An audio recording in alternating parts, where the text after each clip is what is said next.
आसिफ और आप देख रहे हैं मेरा यूट्यूब का चैनल आसिफ व्लॉग। आज हमारे साथ बहुत ही मशहूर हस्ती बैठी हुई है जिनका हम आज इंटरव्यू करेंगे। आज हम भाई साहब का इंटरव्यू करेंगे। इन्होंने बॉर्डर पे बहुत ज़्यादा जंगें लड़ी हुई हैं। आपको देखने में चाहे जैसा भी लग रहा होगा, मुंह इनका ऐसा है जैसे लाश को पुआ के कंध में मारा हुआ होता है। आज हम भाई साहब से ना इनके ज़बानी इनका इंटरव्यू करेंगे। जी भाई साहब, अस्सलाम वालेकुम। वालेकुम अस्सलाम। भाई साहब, हमारे नाज़रीन को बताएं आप क्या काम करते थे और आपने फ़ौज को क्यों छोड़ दिया और क्या वजह बनी ऐसी, और आजकल अब आप क्या कर रहे हैं, आप हम हमारे नाज़रीन को बताइएगा। आजकल हम बिजली का काम कर रहे हैं। तो आप, हमने सुना है कि आप फ़ौज में भी थे, तो आपने फ़ौज में कहाँ कहाँ पे जंगें लड़ी और क्या क्या होता रहा है, आप वो सब हमें बताएं डिटेल में। हम उकाड़ा सीएम कैंट में गए और उधर भी जंग लड़ी है। इस्लामाबाद में गया और इमरान खान को गोली लगी, उसको भी बचाया है। पाकिस्तान का जिंदाबाद का नारा लगाते हुए एक आर्मी फ़ौजी को भी जंग में शहीद किया गया, उसको भी बचाया है। और छोटा सा बच्चा था, वो भी शहीद हुआ है। अच्छा, इधर आप हमारे नाज़रीन को बताएं कि जब सन 1945 की जंग लड़ी गई तो तब आप वहाँ पे मौजूद थे बॉर्डर के ऊपर? उधर बॉर्डर पे तो मौजूद नहीं था, लेकिन टीवी पे ज़रूर देखा था। और उधर आर्मी वालों ने बुलाया भी था कि इधर आके इनका काम ख़त्म करो कि ये दहशतगर्दी क्यों तबाह कर रहे हैं। और उन्होंने कहा कि आप अच्छे इंसान हो, लेकिन आप कमज़ोरी की वजह से रह गए हैं, आप घर में जाके कोई अच्छा काम कर लें, मेहरबानी। हमारे नाज़रीन को बताएं, आपको जब एयरफोर्स में रखा गया था तो तब आपने इंडिया के 2 त्यारे जो पाकिस्तानी में दहशतगर्दी की सूरत में आए हुए थे, यहाँ पे बम फेंकने की अर्थ से आए हुए थे, तो तब आपने उनकी उस जोन सी चाल को नकारा बनाया। आप कैसे, आपको पता चला और आप कैसे जहाज़ लेके उनके पीछे पहुँच गए? हम ये नेट के ऊपर जो हमने देखा था, हम जहाज़ को देखते हुए भी मोबाइल इंटरव्यू से गोली की तरह चला के उसको तो वो जहाज़ को तबाह किया। और हर कोई देख के हैरान हो गया था, इसलिए कि ये कौन इंसान है जो बिला वजह जहाज़ को तबाह कर दिया। अच्छा, आप ये भी बताएं, जो सा हमने आपका सुना था, आपकी ना बहुत आपकी न्यूज़ें चल रही थी, खबर रात पे भी आपका नाम आया था कि आपने इंडिया के 2 टैंक के नीचे जो सा बम होता है वो लेके आप उनके नीचे लेट गए थे और आपने दुश्मनों के टैंकों के नीचे जाके आपने उनके टैंक तबाह किए। वो क्या सीन था?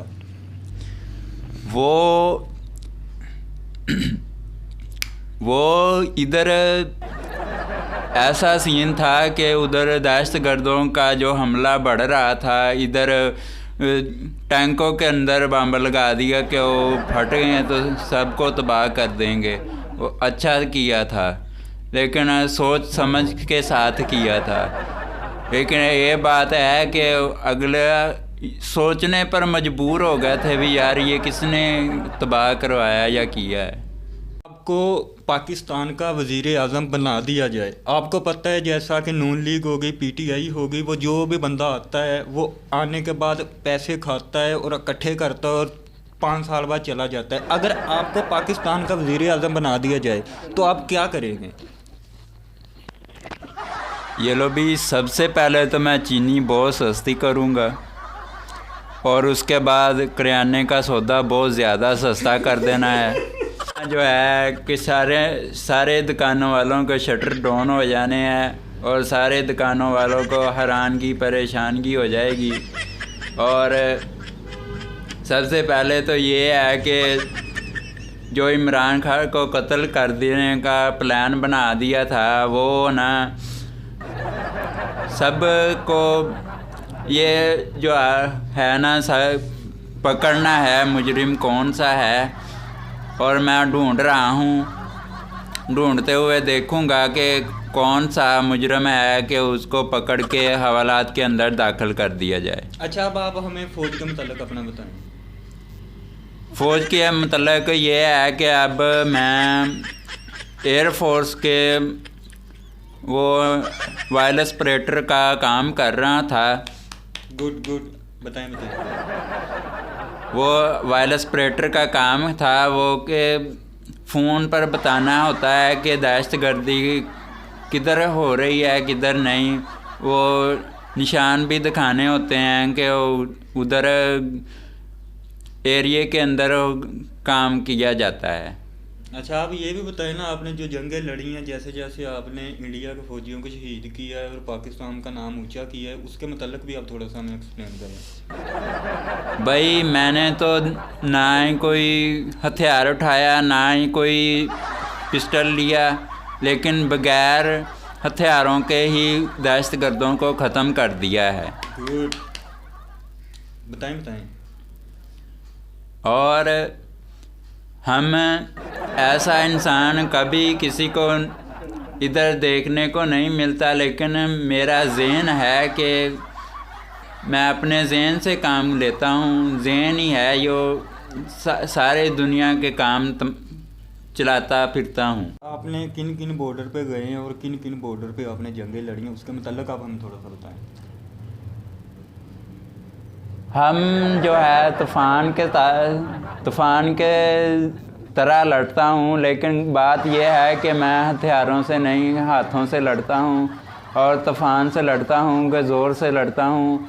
और सबको यही बताना चाहता हूँ कि सब लोग मेरी तरह बन गए तो हमारी फ़ौज और भी मज़बूत हो जाएगी और आर्मी एयरफोर्स के मुताबिक काम करने लग जाएगी। अच्छा, जब आप बॉर्डर पे जाते हैं तो आप जब उनसे लड़ाई करते हैं तो आप, मैंने सुना है कि आप वो दूसरे जितने भी फौजी होते हैं वो असला लेके उनसे लड़ाई करते हैं, लेकिन मैंने आपका सुनना है कि आप असले के बगैर ही चले जाते हैं और जैसे ही आप दुश्मन देखते हैं वो आपकी तरफ गोलियां चलाते हैं, आप ऐसे उनकी गोलियों को हाथों से पकड़ के ऐसे फेंक देते थे।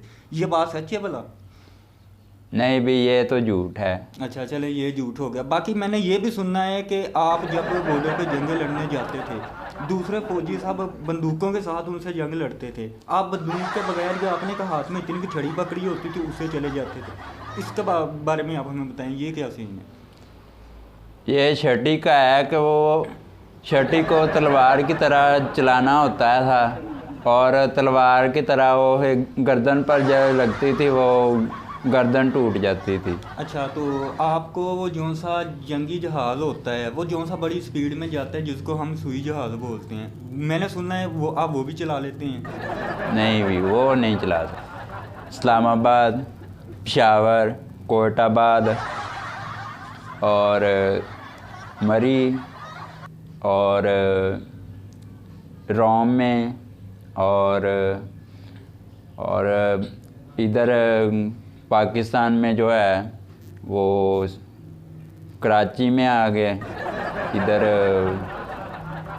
लाहौर में चले गए, इधर मुल्तान में चले गए हैं। ठीक है, इधर जो भी है ना वो काम के ज़रिए गए थे। ठीक हो गया। तो अब अगर आपको फ़ौज में मौका मिले दोबारा से जाने का तो आप जाना पसंद करेंगे? जी ज़रूर। तो अगर आपको ये भी मौका मिले आप बॉर्डर पे जाकर दुश्मनों के साथ लड़ाई करने का, उनसे जंग करने का, आप जाना पसंद करेंगे? ज़रूर। तो अभी आप जब फ़ौज से वापस आए हैं तो आपने वहाँ पर रिज़ाइन दे के आ गए थे या वैसे अभी छुट्टी हुई है? अभी तो रिज़ाइन दिया है कि उधर है ना, दरअसल मोटरसाइकिलों का काम हो रहा था, वो ही काम करते थे।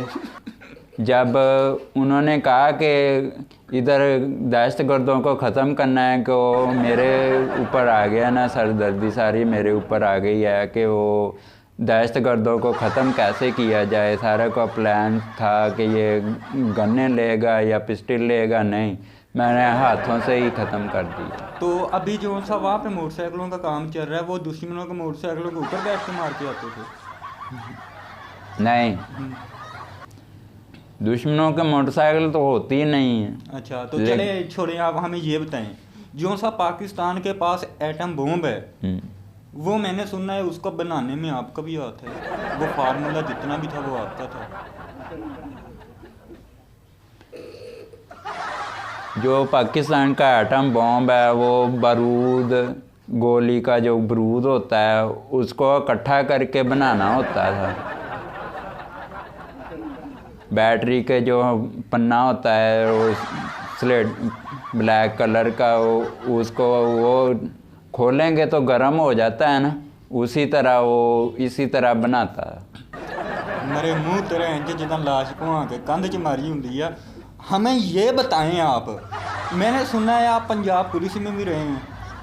हाँ, उधर भी रहा हूँ। हाँ, तो वहाँ पे आप क्या काम करते थे? उधर तो चोरों को, डकैतियों को पकड़ते थे। अच्छा, तो मैंने सुना है आपका बड़ा नाम है, आपको वहाँ पे अवार्ड भी बड़े मिले, आपको ये स्टार भी 3 लगे हुए थे।